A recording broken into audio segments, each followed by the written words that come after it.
ማለት ነው። እኔ በደንብ ስለማውቀው ነው ይህን ነገር በአጋዥነት ነው አብረሻቸው የነበርሽው? አዎ በአጋዥነት የሚኖረው ከዚህ አንድ ብለሽ ጀምሬ ልንገርሽ ማለት ነው። የሚኖረው ከአማቱ ጋር ነው። ገባሽ አይደለ? ከአማቱ ጋር ብቻ ማለት ነው። እና አማትየው ደግሞ እሷ አንድ ናት፣ ልጇ ሌላ የላትም። እና ልጆቹ አሜሪካ ነው የሚኖሩት።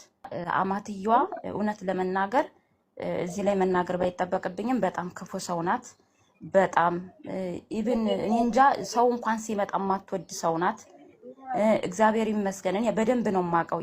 የግል ነፂ ማለት ነው እግዚአብሔርን የግል አስተምሮኛል። የግል ኖይራ ትምህርት ቤት የምታውቁት ካላችሁ አዲስ አበባ ከሰሞኑ እጅግ ብዙዎቻችን የምንወድ የምናከብረውን የነፂን ጉዳይ በተመለከተ ሀሳብ አስተያየት ሲሰጡበት የቆየበት ጉዳይ ወደ ሌላ ምዕራፍ እየተሸጋገረ ይመስላል። ይኸውም በቅርብ ሰዓታቶች ውስጥ በቲክቶክ አንዲት ግለሰብ ወደ ሚዲያ መታለች። ስለ ነፂ ቤተሰቦችም መልእክቷን አስተላልፋለች። በተለይ ደግሞ ስለ ሚስቱና ስለ ሚስቱ እናት ያልተጠበቀ መረጃዎችን ለሚዲያዎቹ ስትናገር ሰምተናል። ይቺ ግለሰብ የነፂ አገልጋይ ወይም የነፂ የቤት ሰራተኛ አጋዥ ነበርኩኝ፣ ያየሁትን እውነት እመሰክራለሁ፣ ነፂ ከባድ ሁኔታ አሳልፏል ስትል መልእክቷን አስተላልፋለች። ይህን ተከትሎም ሌሎች ሀሳቦች አዳዲስ እየተሰሙ ይገኛሉ።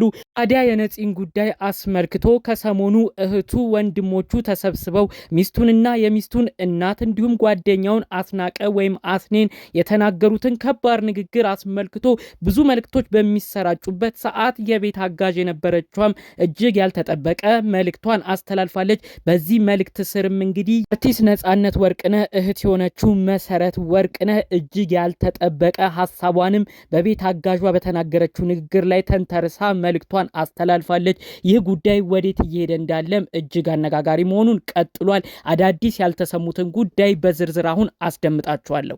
ሰላም ጤና ይስጥልን ውድ የሀገሬ ልጆች፣ በያላችሁበት ሰላማችሁ ይብዛልኝ። ዛሬም አዳዲስ በሆኑ ጉዳዮች ብቅ ብለናል። ለዚህ ቻናል አዲስ ከሆናችሁ ሰብስክራይብ በማድረግ ሁሌ የምንለቃቸው ቪዲዮዎች እንዲደርሱ ይሁን። ቀጥታም ይዘን ወደ መጣ ነው ዝርዝር መረጃዎቻችን እናመራለን። ከ3 ቀናት በፊት የተለቀቀ አንድ ቪዲዮ ነበር በዩቲዩብ። ይህንን አስመልክቶም ብዙዎች መነጋገሪያ አድርገውት ነበር። ቪዲዮም እየተቆራረጠ ቲክቶክ ላይ ሲሄድ ተመልክተናል። ይኸውም የአርቲስት ነፃነት ወርቅነህ የቅርብ ቤተሰቦች አንድ እህቱ 3 ወንድሞቹ ወደ ሚዲያ በመምጣት ነፂ ወንድማችን እጅግ ተበድሏል፣ እጅግም ፍትህ አጥቷል፣ በሚስቱ እናት ተበድሏል፣ ጓደኛው አስናቀም ሁሉ ነገር የሚያወራው ሁሉ ውሸት ነው፣ በጓደኛውም ብዙ ነገሮች ደርሶበታል፣ በአጠቃላይ ወንድማችን ተጎድቷል ሲሉ ሚዲያ ወጥተው ተናግረዋል። በስተመጨረሻም በወንድማችን የሚደረጉ የተለያዩ የገንዘብ ማሰባሰቢያ ስራዎች እንዲቆሙም ጥሪያችንን እናቀርባለን። ወንድማችን በህይወት እያለ ለራሱ ገንዘብ ማሰባሰብን አይወድም ነበረ፣ መለመንም አይወድም ነበረ። ስለዚህ በሱ ስም መለመን ከእንግዲህ አያስፈልግም። ይህንን መልእክታችንን አጠናክረን እናሰማለን በማለት መልእክታቸውን አሰምተው ነበር። ታዲያ ይህ ንግግራቸው ብዙ ቦታ ላይ መነጋገሪያ ሆኖ ነበር። በተለይ እህትየዋ የተናገረችውን ንግግር ብዙዎች ቆርጠው ሰይፉ ላይ ከዚህ ቀደም መታ የተናገረችውና አሁን የምትናገረው የተለያየ ነው። ቀደም ብላ ሰይፉ ላይ በመጣችበት ወቅት ሚስቱን ታሳዝናለች፣ እርዳታም ያስፈልጋታል፣ ጎፈንዲምም ለልጆቹም ለሷም ይጠቅማታል በማለት ጥሩ ነገር ስለሚስቱ መስክራ ገንዘብ እንዲሰበሰብ አድርጋ ነበር። ለምንድነው አሁን ታዲያ በዚህ ያህል ደረጃ መታ መጥፎ ነገር ያወራችሁ በማለት ብዙዎች ስለ እህቱ ብዙ አስተያየት ሰጥተዋል። ታዲያ ይህንን ጉዳይ እህትየውን በድጋሜ በቲክቶክ አካውንቷ ላይ ምላሽ ሰጥታለች። ምላሿም እንዲህ የሚል ነበር። ብዙዎች 2 ምላስ ለምን ትሆኛለሽ ብላችሁኛል። እኔ ቀደም ብዬ የተናገርኩት ገንዘብ እንዲሰበሰብላትም ጥሩ ፍቃዴን ያሳየሁት ለልጆቹ ስል ነበረ፣ ለሷም እንዳትቸገር ነበር። ውስጧ ግን ሁሉንም ያውቀዋል።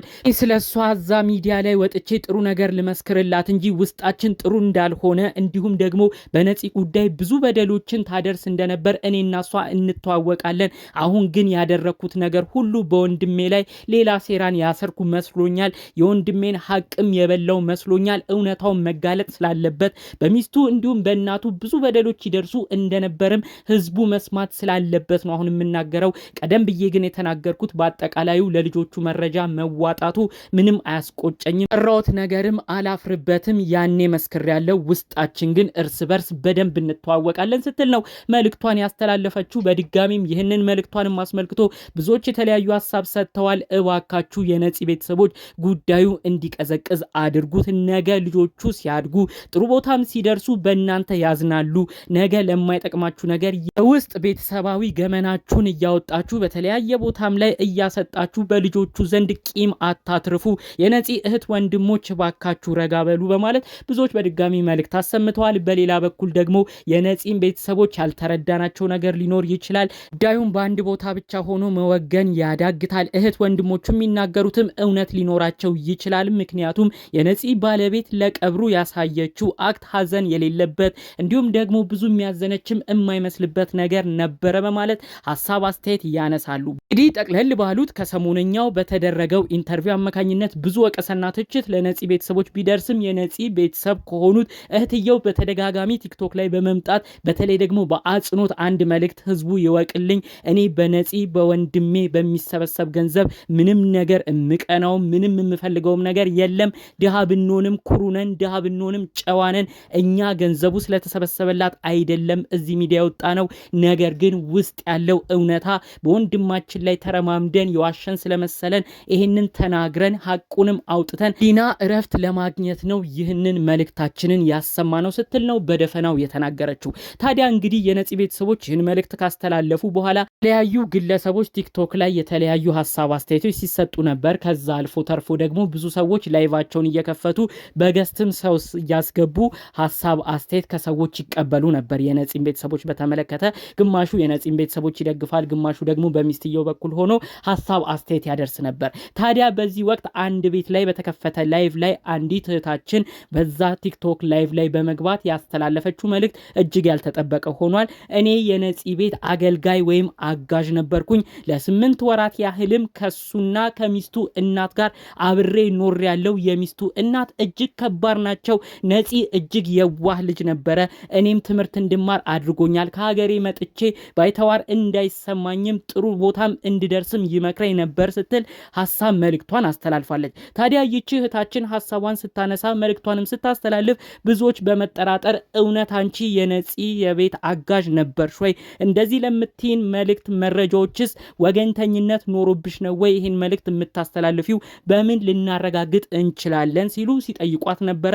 ምናልባትም ፎቶ የተነሳችሁት ካለ ፎቶን አሳይን እያሏት ነበር። ይቺ እህታችን እንግዲህ በወቅቱ እኔ ከገጠር ነው የመጣሁት፣ ምንም አላቅም፣ ፎቶም ስለመነሳት አስቤ አላቅም፣ ከነፂ ጋርም ምንም አይነት ፎቶ የለኝም፣ ነገር ግን ታዋቂ እንደነበር አውቃለሁ፣ እሱንም እመሰክራለሁ፣ በኑሮው ግን ጭቅጭቅ ውስጥ እንዳሳለፈም እመሰክራለሁ ስትል መልእክት ሐሳቧን አስተላልፋለች። ይቺ እህታችን እንግዲህ አሁን ላይ በአረብ ሀገር በስደት እንደምትገኝም ነው በዛው የቲክቶክ ላይቭ ላይ ገስት ገብታ የተናገረችው ማለት ነው።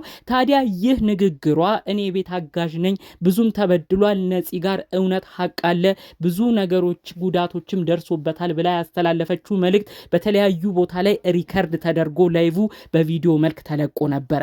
ታዲያ እዚህ ሪከርድ ላይ የአንድ ሰው ኮመንት ነው እጅግ ብዙዎችን በድጋሚ ስለዚህ ጉዳይ ትኩረት እንዲሰጡበት ያደረገው። ምናልባትም የነፂ አጋዥ ነኝ ብላ የተናገረችው እውነት አጋዡ ትሆናለች በማለትም ብዙዎች ሐሳብ አስተያየት ሲሰጡ ቆይተዋል። ታዲያ እዚህ የተለቀቀው ሪከርድ ቪዲዮ ላይ የነፂ እህት በቲክቶክ አካውንቷ ላይ በመምጣት ነው እንግዲህ መልእክቷን ያስተላለፈችው። ታዲያ በኮመንትም መሰረት ወርቅነህ በሚለው የራሷ ቲክቶክ ላይ ነው እንግዲህ ያኔ ነው የተለከፈው ልጁ የሚል ኮመንትን የጻፈችው ይህ ቪዲዮ በተለቀቀበት ላይ። ከዛ ውጭ እንግዲህ እውነትም የቤት አጋዡ ነበረች እኔ የምመሰክራለሁ የሚል አይነት ነገር ምንም አይነት ነገር ሌሎች ነገሮች አልጻፈችም። ግን ይሄ የቤት አጋዡ ነኝ ብላ የተለያዩ ቦታ ላይ በተለቀቀው ቪዲዮ ላይ ነው እንግዲህ አንደኛው ላይ ያኔ ነው የተለከፈው ልጁ ብላ የአርቲስት ነጻነት ወርቅነህ እህት እንግዲህ ኮመንቷን ያስቀመጠችው ማለት ነው። ብዙዎች እውነት ነው እንዲህ ይሄ ነገር እያሉ ከታች ሪፕሌስ ያደርጉላት ነበረ። ምን ለማለት ፈልጋ ይህንን ቃል ተጠቅማ የአርቲስት ነጻነት ወርቅነህ እህት ይህንን ኮመንት እንዳረገች በግልጽ ባይታወቅም አርቲስት ነጻነት እህት ግን ይህንን ቪዲዮ እሷም ተመልክታ ሐሳቧን ሰጥታበታለች ማለት ነው። አሁንም ቢሆን እንግዲህ ስለ አርቲስት ነጻነት ወርቅነህ ቤተሰቦቹ እንዲሁም በዚህ በኩል ደግሞ በባለቤቱ ጋር ያሉ እንዲሁም ደግሞ በጓደኛው አስኒ ጋር ስላለው እውነታ በቀጣይ የትኞቹ ቤተሰብ መጥተው ሚዲያ ላይ ምን አይነት መልእክትን እንደሚያስተላልፉ ባይታወቅም ብዙዎች ግን እባካችሁ እናንተ በመካከላችሁ ልጆች አሉ፣ ስለ ልጆቹ ይታሰብበት። በነፂ በኩል ያላችሁ ቤተሰቦችም ልጆቹ ለእናንተም ዘመዶቻችሁ ናችሁ። ነገ እንዲጠሏችሁ ቂም እንዲይዙባችሁ አታድርጉ። እዚህ ጋር ይበቃል መጨቃጨቁ። በዛም በኩል የሚስት እናትም ጥፋት ካለባት ሌሎች ጉዳዮችን ወይ ትልቅ ሰው ገብቶ ከሚዲያ ውጪ ተመካክረው ይፍቱ በማለት ብዙዎች ሀሳብ አስተያየት ያነሱ ተመልክተናል። እኛም ይህንን ሀሳብ አስተያየት በመደገፍ ለነፂና እንዲሁም ደግሞ ለንጹህ ዘር የጋራ ልጆቻቸው ሲባል ፈጣሪ አምላክ በእነዚህ ቤተሰብ መካከል ሰላም አውርዶ እነዚህ ቤተሰቦች ቢያንስ በአንድ ባይቀጥሉም እንደ ድሮ ፍቅር ባይሆኑም ለልጆቹ ሲሉ ግን ተከባብረው የሚኖሩበት ነገር እንዲፈጠር የእውነት ከልብ ምኞታችንን እንመኛለን።